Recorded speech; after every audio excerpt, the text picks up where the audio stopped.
Well, good morning from the hill. This is the Hill Homestead. Sitting out here in the backyard and got a little bit of a cold front that's, I guess they call it a cold front, that's moved in, and it's about 70 degrees. Little light, cool north breeze.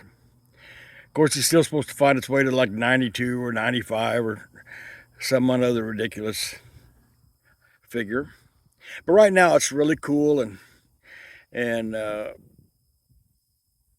shady and looks out to start to be of a nice day. You know, I heard something last night on a show I was watching, and it was really kind of comical. It's called "People and Their Strange Addictions," and trust me, my friend, there are a ton of them. And it would take all morning to try to explain all of them to you, or list all of them to you, I should say. But just to categorize a few of them, one is called she's addicted to chewing and swallowing cat fur. Yeah, cat fur. See if you can wrap your mind around that one. Another one that was kind of funny to me was a lady liked to eat daily paint. Now, not talking about no water-based paint. These are paint markers that you buy. They have a xylene base to them, which is highly, highly toxic. And this poor lady eats about a gallon a month. A gallon of paint a month. And I could go on and on and on. I think the funniest one, I hate to use that word funny, but to someone else's pain, but she has a pony fetish.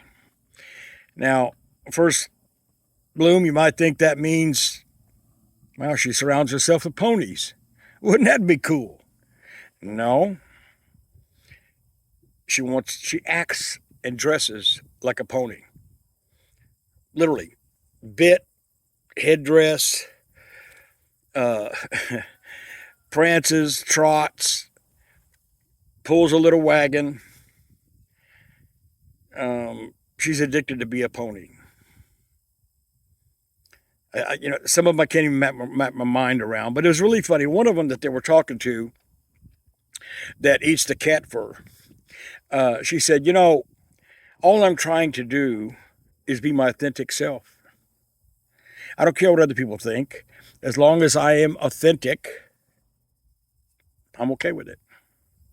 So let's look at that a minute. Authentic. Authentic all too often is combined with other words to make us think that that's the reality of the term. Authentically honest, authentically loving.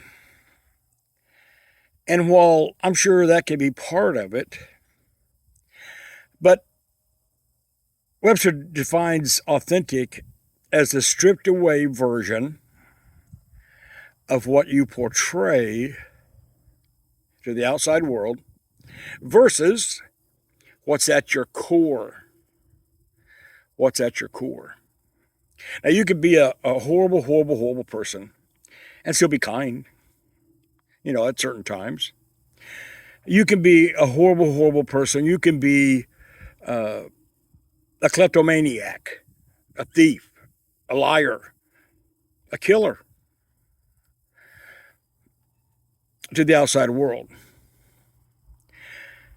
But when those things are inertly within you that are at your core, that's authentic. So that's kind of a despairing remark. Kind of makes me think about it a minute, and I think that in my own life, authentic means, or described by me, as many of the things that my videos have portrayed, is to strive to be kind, thoughtful, calculated. I'm a very calculated person. That's the authentic me. The authentic me is not intent on hurting people with my words, my actions, or my physical being. The authentic me shies away from that stuff.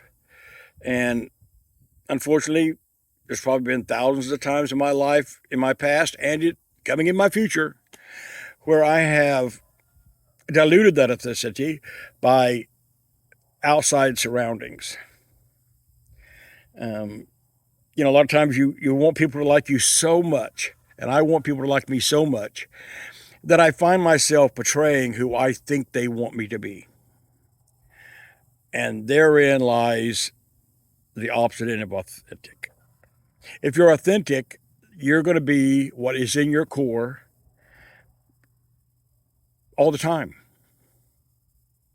Yet, if you live in that base, if you live in that core, then authenticity is really kind of your truth. And I've spoke before about, live your truth.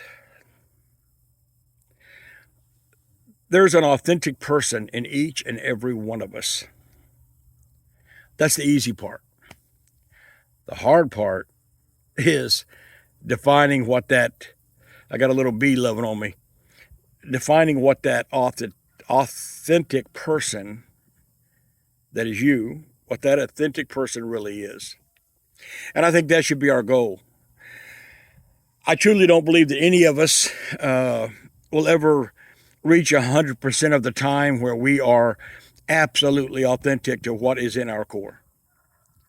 It's too easy to slide out of it. When the times get tough and this tough time calls for a different person, then that's who we become momentarily. But authentic is a really hard post to drive. I think it's a very, very small target that's hard for us sometimes to hit. But we should always strive to be our authentic self. The lady that eats the cat hair. As odd as that is to me, and as hard as it is for me to wrap my mind around that, and I'm a cat lover, so cleaning up plenty of hairballs from cats kind of ekes me out on it. But if that was truly her authentic self, who am I to judge that? If the lady that wants to be a pony, whatever the outwardly actions of a person, if that's truly their authentic self, how do we judge that? And I don't know the answer to that, unfortunately. What I do know is you can make a conscious decision to really be anything you want to be. If you make a conscious decision to be kind, or you make a conscious decision to be authentic, then I think there's a way to do that. Certainly it's not easy, because the hard part about it is I can't look at anybody walking down the street, sitting next to me, laying next to me, doesn't matter. I can't tell what their authentic person is. Each of us have to know that within ourselves, my friend. Each of us has to be able to define. And if you'll listen real, real good, your heart and your gut will tell you what your authenticity is. So sometimes we just have to shut up, get out of the way, and listen to what our inner being tells us. And I think that's the way you find out what your authentic person is. And once you find that, you may not be able to live it 24/7, but strive to live it. Nobody, I don't think, sets out to be mean. I think everybody sets out to be a nice person. And sometimes we have to vary from that. And that's the way life is. We're not perfect. We're humans. So that nice person can lash out and be mean and then try to come back to that nice person. I think the same is the theory on being authentic. Look inside yourself, decide what authentic really is for you, only for you. You can't decide what's authentic for another person, but figure out what's authentic for you and strive to live in that authentic core the best you can. Do the best you can, which is all we can do. So, to the cat lady, to the horse girl, to the paint drinking guy or girl, you think that's your authentic self and you begrudge others when they try to stop you from being that. You're the only one that knows that. Is that really the authentic you? Or is that the you that you have glammed onto to make it through life? No judging here, and nor should you. But find your authentic self. Figure out what that is, what that looks like. Get in that headspace, and then do the best you can. Strive to be the most authentic person that is you. I strive to be the most authentic CC Caps that I can possibly come up with. And I just hope it's a good one. I hope the authentic me is what I really feel that I am. So, not too much to put on your shoulders there, just a little bit for you to think about. In a quiet moment when your hustle and bustle is outside your realm, look inside. Be aware. Be self-aware of who you are. What is your authentic self?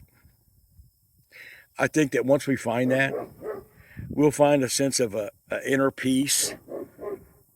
I know it's in there on every person that's ever walked the face of this earth. That inner peace is in there. And I think it's tagged to the authentic person that you are. That's authentically all I got. So, still working on some things coming down in reference to some other videos, and I hope you stay tuned and catch those. And thank you so much for listening. Thank you for tuning in. It means a lot. So from the hill, goodbye.